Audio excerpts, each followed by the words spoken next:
मेरे सभी साथियों, जो नई संसद है भारत में बनी है, गरीब मजदूर लाचार लोगों को बेमौत मार के आज वो आरएसएस का कार्यालय बन चुका है। आरएसएस की विचारधारा वाले लोगों को का वहाँ पे महिमा मंडन किया जाता है, जय जयकारे लगाए जाते हैं। मोदी जी को वहाँ पे बधाई दी जाती है कि तुम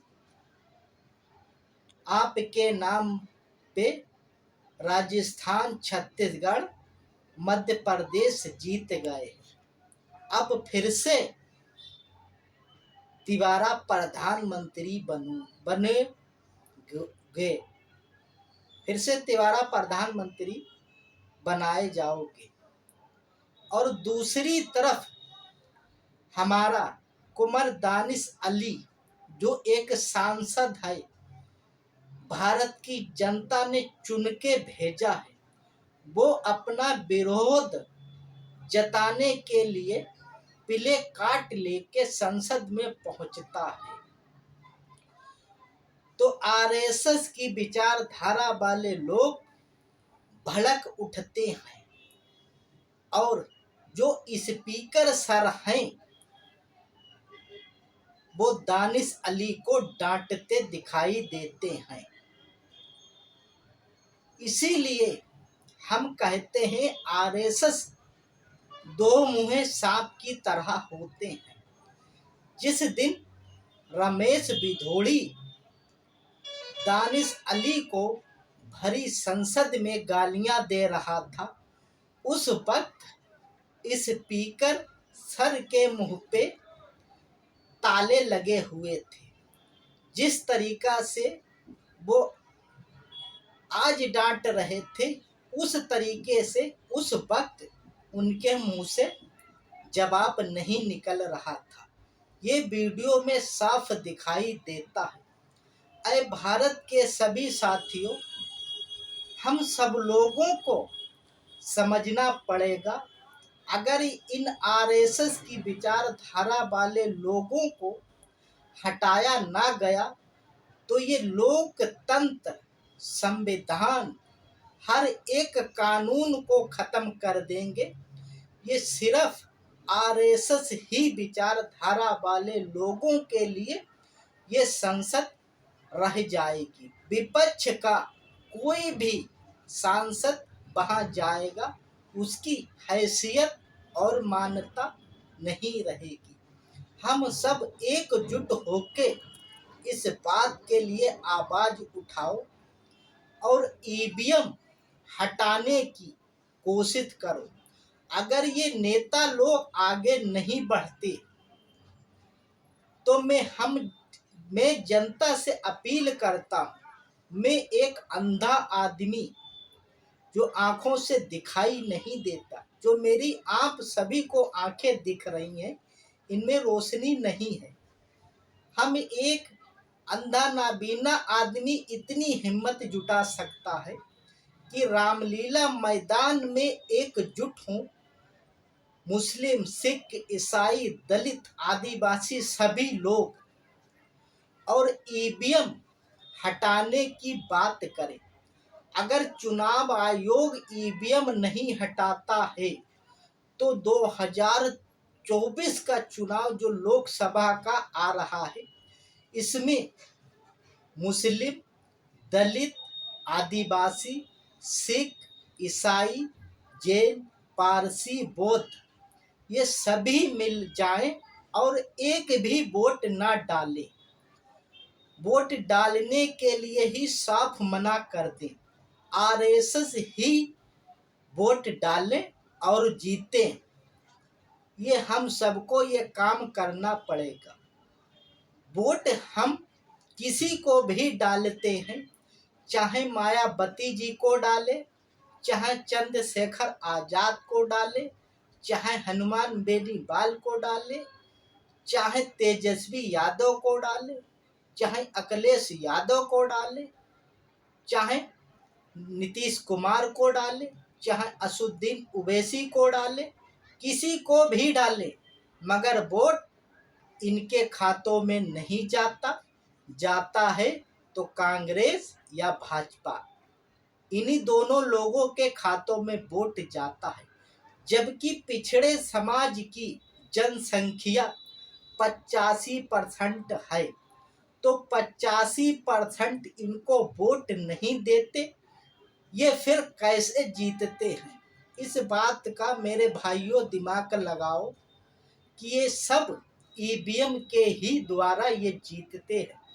मध्य प्रदेश में जो पिछड़े समाज के लोगों ने लाठियां खाई हैं और मुस्लिम समाज के भाई की मेरे जान चली गई है, इसके लिए कि भाजपा सरकार मध्य प्रदेश में ना बने, मगर ये ईवीएम के ही द्वारा सरकार बनाई जाएगी। आप लोग सोचते होंगे ये कैसे हुआ? ये इसलिए हुआ कि चंद महीने पहले हमारे सुप्रीम कोर्ट जो डी वाई चंद्रचूड़ हैं, इन्होंने एक टीम गठित की थी 3 लोगों की, जिसमें चुनाव आयोग को अच्छी तरीका ईमानदार चुनाव आयोग को बिठाया जाए। मगर मोदी जी ने ऐसा कानून बनाया जिसमें सुप्रीम कोर्ट के जज को बाहर कर दिया और विपक्ष का 1 सदस्य और सत्ता पक्ष के 2 सदस्य, इससे वहीं से समझ लो चुनाव आयोग के ऊपर उंगलियां उठने लगी और भाजपा सरकार के ऊपर उंगलियां उठने लगी। अगर ये सच्चाई ईमानदारी से चुनाव आयोग को बिठाते तो सुप्रीम कोर्ट को जज को बाहर नहीं कर, वहीं से इनकी नीयत में गड़बड़ घोटाला हुआ है।